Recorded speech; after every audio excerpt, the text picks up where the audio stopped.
আগামী 10 থেকে 15 বছরের মধ্যে এক প্রজন্ম নিঃশব্দে পৃথিবী ছেড়ে চলে যাবে।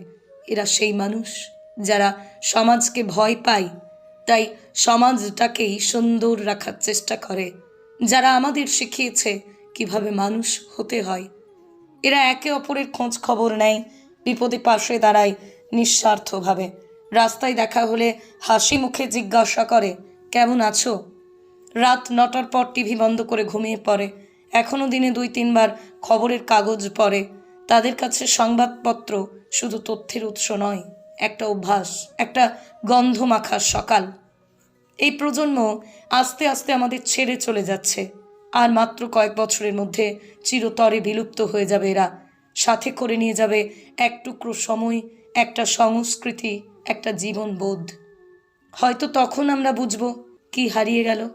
হয়তো আমাদের সন্তানরাও জানবে না কিভাবে কারো খোঁজ নিতে হয়, কিভাবে নিঃস্বার্থভাবে পাশে দাঁড়াতে হয়। সকালের হাঁটার আনন্দ কি, তাজা কাগজের পাতায় ছাপা সেই গন্ধ কেমন ছিল। এই মানুষগুলো চলে গেলে চলে যাবে একটা শিল্প, সুখী হওয়ার শিল্প। তোমার বাড়িতেও কি এখনো এমন কেউ আছেন?